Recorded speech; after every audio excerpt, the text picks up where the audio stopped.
doesn't that sound all heroic? You guys are about to be heroes. Yes, heroes of the kingdom.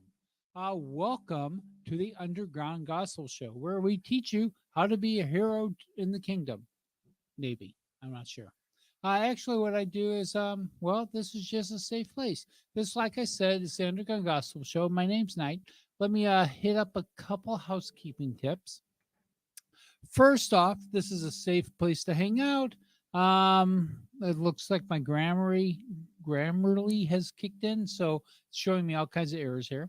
There's no swearing or trolling, which is good because then Grammarly would have more errors. If you like what you see, you can remember subscribe to us.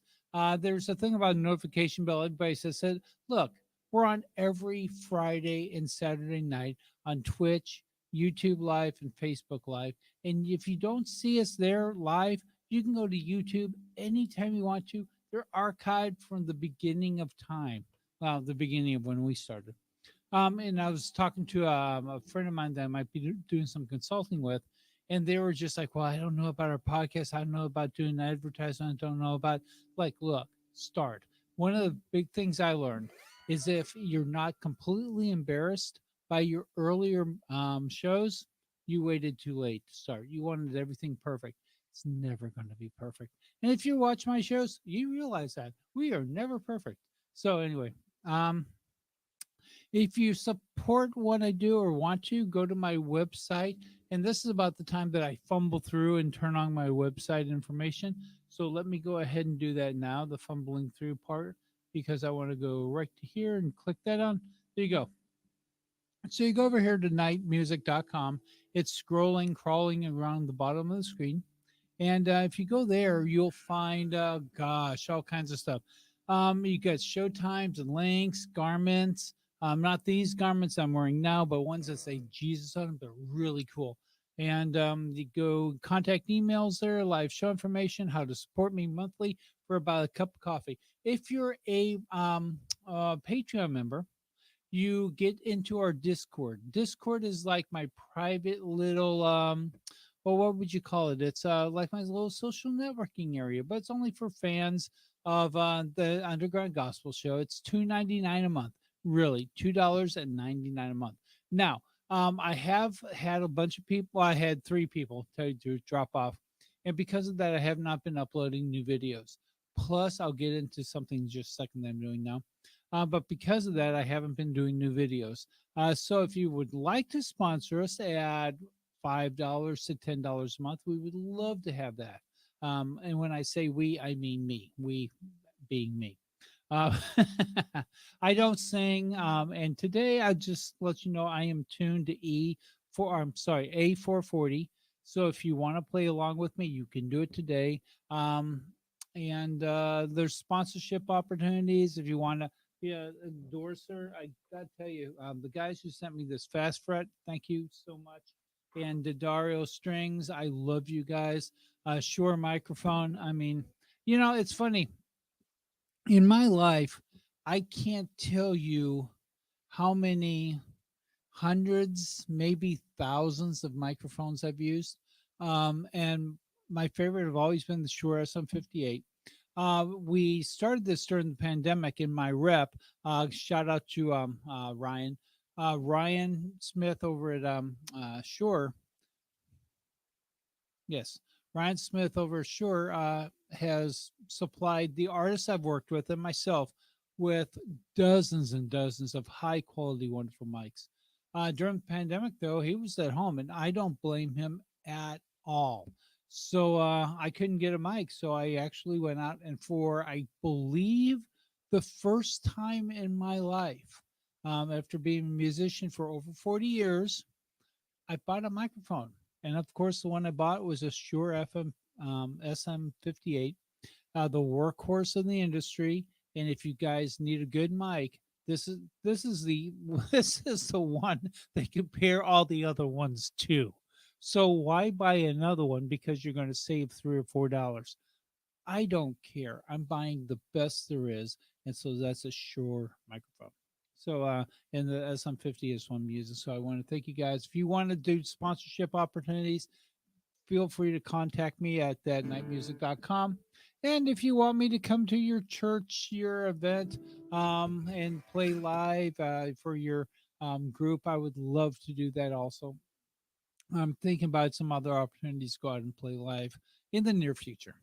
Let's see. And I had started this recording a little while ago and was talking about growing up. I was not particularly good in school.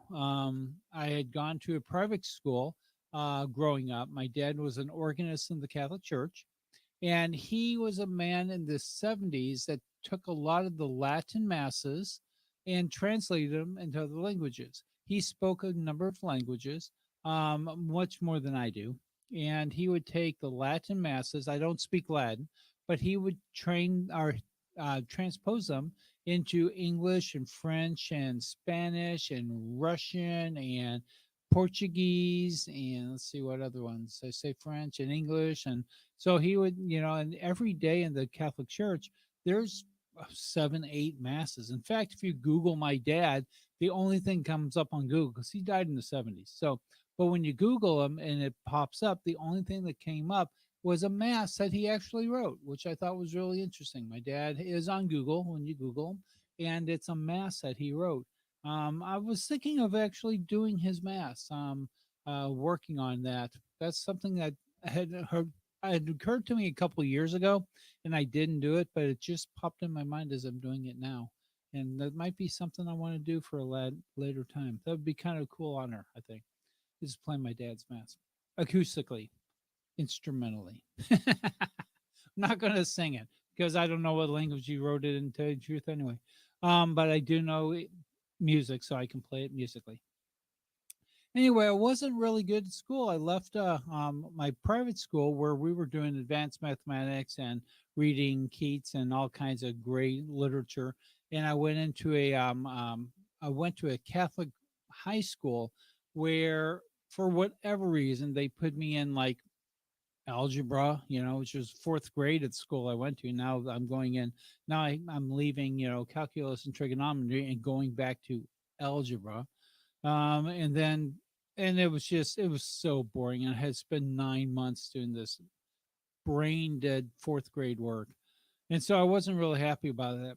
And then we moved to another city where they well, I don't think there was a Catholic school, or I didn't get into it, needless to say.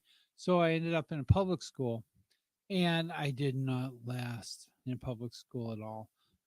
They basically, I remember sitting to my guidance counselor, and he just shaking his head, looking at my report card, going, "Art, what do you don't want to do with your life?"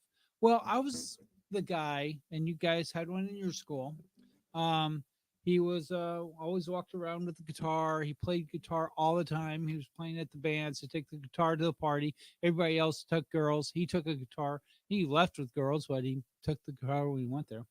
But anyway, that was me. I just played guitar all the time. And I just said, well, you're asking a 16-year-old kid what he wants to do with his life. I thought, now remember, I don't have sarcasm. My brain does not process sarcasm. So when he said, what do you want to do with your life? I told him the truth. I said, I want to drive fast cars, drink lots of beer, and date beautiful women. He said, you should get into the entertainment business. Makes sense. I came from a family of entertainers. Like I said, my dad was a organist for the Catholic Church, and he wrote for music all his life. My grandmother and grandfather were involved with movies. My grandfather painted black and white scenic pictures. My grandmother was a accountant for 20th Century Fox. Her sister was the very first entertainment attorney for the LA Times. I mean, so they would sit around on Sundays and talk about or we would watch Ed Sullivan and they would talk about the people coming on because they knew them. I mean, I was like, oh, yeah, there's Shaq Petty. Yeah, I remember one time when he was, and it was just like, that was the world I grew up. I just sit there and listen to you guys tell stories.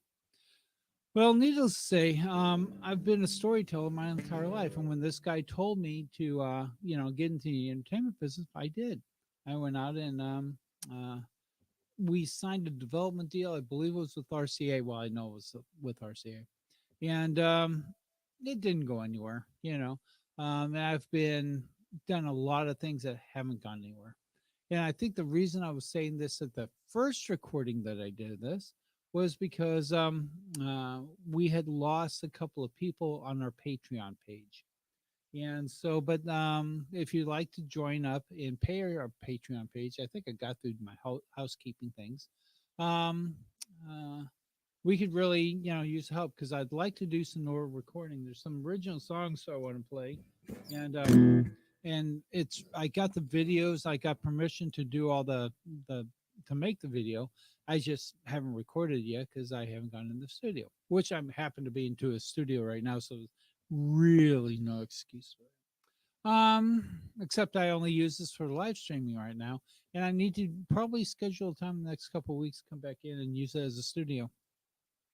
I had planned to do that, but life has a way of changing, and it has changed in such a way that I am now back in my office writing again. As some of you guys know, I'm an actor and a writer and a musician and a missionary. Those are the four tenets of my life, four pillars of my life. And the three that I work on diligently are musician. I play um, every single day in a 3 or 4 day week. And I write every single day in that same, well, in a different 3 or 4 day week because sometimes they don't overlap. And I also am an actor, and I haven't been on set. Oh my gosh, since before COVID. So it's been 2019. So it's almost 4 years since I was last on a set, and I'm hoping to get back real soon. In fact, that's the new primary focus. As we were on the webinar yesterday, and the webinar was, you can be anywhere and do anything right now in the entertainment business. But the bottom line is, primarily, if you want to climb a mountain, you go to where the mountains are. Real simple. It's okay to go to a gym and to climb up the rock wall over climb Murfreesboro or whatever your climbing rock wall places in your city. But there's something else about being 400 feet up on a rock face with nothing but the next handhold or death. Your choice. There's, and you can only find that experience on a rock face. And so you have to go to the mountains if you're going to be a mountain climber. And so to be a writer, to be an actor, there's a couple of places I can be. Now, as a musician, and I told people this when I was, I don't know, 18, 19 years old, there's only four places I could live on the planet. I can live in LA or New York or Nashville or London. And that's it. That's where I decided I was going to live. One of those four cities. I've been to everyone. I've never lived in London, and I've never lived in New York. A couple of nights, but never an address there. But Nashville and LA and Southern California, absolutely. So, what we'd like to do is get back out to Southern California because as an actor, I'm not a theater actor. I want to work in movies and television again. And as a writer, I definitely want to work in movies and television, features and TV. So anyway, and of course, writing music because that's really funny. I had told my brother, I think I've told this story last year, but I told my brother one time, I said, "Hey man, I wrote these scripts. You want to read one?" And I would send him these scripts, and what'd you think? I never read it. Well, so I'd send him another one, a couple weeks later. Yeah, what'd you think? Never read it. Okay, this one I know you'll like. I sent it to him. What'd you think? Never read it. I'm like, dude, why don't you read my scripts? He goes, Art, the very first memory I have as a sentient human being, of a sentient human being, is of you sitting me down on the couch and playing me some stupid song that you had just written on the piano. I mean, you're the only one surprised. You're a writer. Everybody else always knows. Have you ever gone a day without journaling? I'm like, not a few. I mean, a few, but no, not really. And he goes, okay. So, I mean, you're the only one surprised that you're writing. Everybody else is just like, yeah. And you tell stories all the time. I mean, most of the underground gospel story, our gospel show, brain, is about me telling stories. And so that's what I've been doing. Speaking of which, I'm going to tell you something right now. If you have a pen and paper, You probably noticed there's a little sign behind me that says Proverbs 12:6. Proverbs 12:6 is I'm at a point today, well, right now, where I've decided I do daily affirmations. I might have mentioned that before. My partner and I call her every morning, and we do daily affirmations. Um, and beginning, shoot, when was it? Well, beginning this month, I decided to start reading a proverb a day. This month, there's 31 days, there's 31 proverbs, and it's a really good exercise to get into. It's just reading a proverb a day, written by Solomon, probably 2,500 to 3,000 years ago. And I don't know why they have the same effect now on people as they did 3,000 years ago, except it's what you might call a miracle from God. And of course, I totally just lost it, back away. So today was, of course, I'm recording this on the 12th for the 13th and the 14th for the shows. But this is one that I know I've talked about before. And it says, the words of the wicked kill, the speech of the upright saves. And that's why we do affirmations. Is because when we do affirmations, we're edifying things that we want into our lives. And by repeating them over and over and over again, um, they permeate the mind. And then next thing that happens is after a while, you start acting on these things. And when you act on them, all of a sudden you have the blessings that come from the affirmations because you thought about it. There's a number of books out there about thought, clean up your stinking thinking, like As a Man Thinketh, The Magic of Thinking Big, Thinking Grow Rich. Um, uh, and then they say that if you clean up your thoughts, that's the first basic thing of your life. Next thing will happen, you will clean up your actions. Well, another thing that happens is you clean up your language, your words, because, and I've said this before, and this is what they're talking about in Proverbs 12:6, is if you speak curses into the world, remember we call them cursing, if you speak curses in the world, your life seems to be cursed. Now, it surprises me all the time when I meet somebody, and I don't think I'm better than them in any way, shape, or form, but I know I speak differently than them. In fact, I was working at a animation company early. Well, it was early in my career. It was mid '80s, but I was working at an animation company, and one of the guys came up to me and said, "Man, you're really cool." I'm like, "Well, thank you." He goes, "Yeah, everybody told me to to watch out for you." I'm like, "Why?" He's like, "Well, because you're like nobody, you never cuss." I'm like, "Well, why would I do that?" "Well, yeah, but everybody cusses." Like, not everybody. He goes, "Yeah, that's what I'm finding out." And he said, "But there's something different about you." I said, "What?" And he goes, "Well, you have this ease about you. You're just not worried about what everybody else is worried about. You're just, we're all worried about losing our jobs, and you have comfort and you have a peace about you." And I'm like, "Well, why?" I mean, it seems foreign to me to be worried about things like losing your job, or worried about the gas prices, worried about the economy, worried about a war on the other side of the planet, worry about, even if they have nuclear bombs that can hit us, I'm not going to worry about it because I have dreams and goals. And some of those things I do, the reasons I have dreams and goals, and I think we all do, but because I speak positively about those things, I get a lot of things that happen to me. And Another thing is asking the right questions, which again is speaking. And it's not like, can I do this thing? My question is always, how can I do this thing?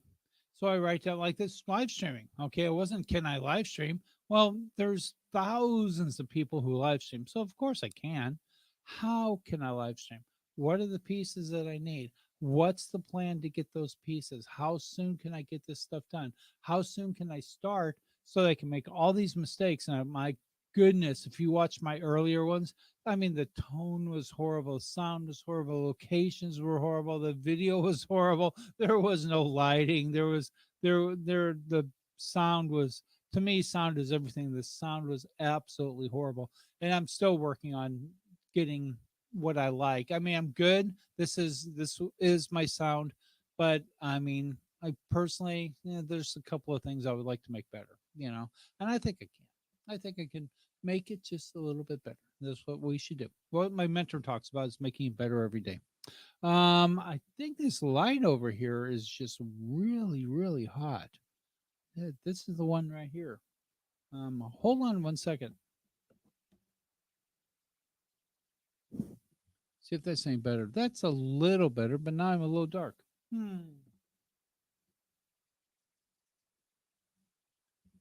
Not too bright again.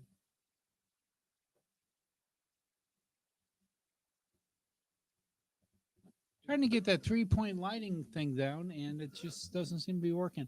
Everything seems to be coming in from this side, and I now know what I've done differently, what I've done wrong, and so I'm just going to live with it. But anyway, let's go back here to where my show notes were. See if I covered everything that I was going to cover. Yeah, Proverbs 12:6. I did not do that. Well, let's see. How to transition into playing music. I think I'm just going to play music. How about that? How about there is no transition? It's just the fact, hey, you're watching a gospel show, so why don't I play some gospel music? In the meantime, before I do that, I'm going to do a Christmas song. I'm going to do a couple Christmas songs. Yeah.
Made it through that one. Barely.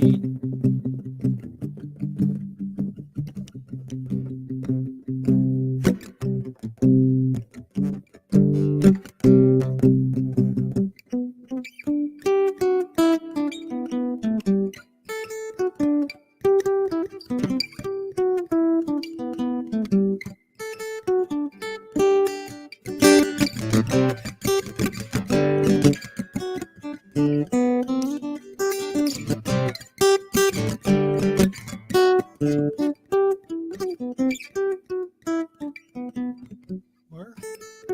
Where?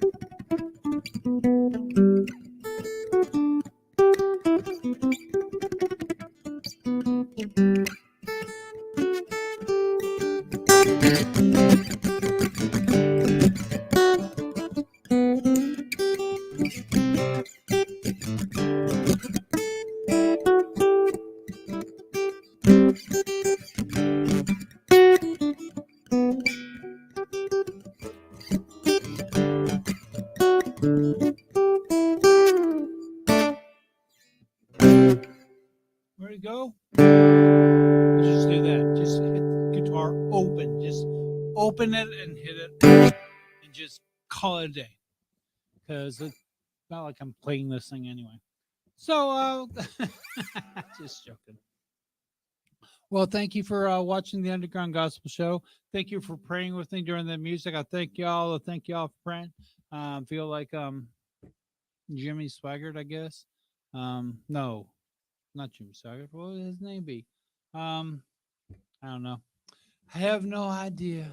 But just thank y'all for watching the show, for putting up with me, and for blessing me with your presence here today.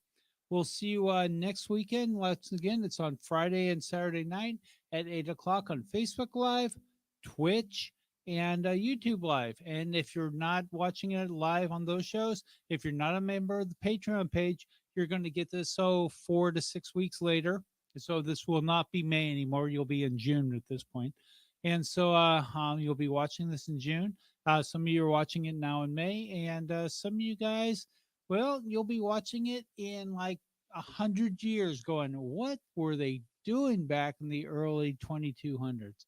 Anyway, so we love you guys. And thank you for watching. Gosh, what's a great way to end this? May the peace of Jesus be with you. Now I got to come with some good little, go out and be instrumental. How about my catchphrase? Be instrumental. Thanks a lot. Hey, we appreciate you watching. Good night.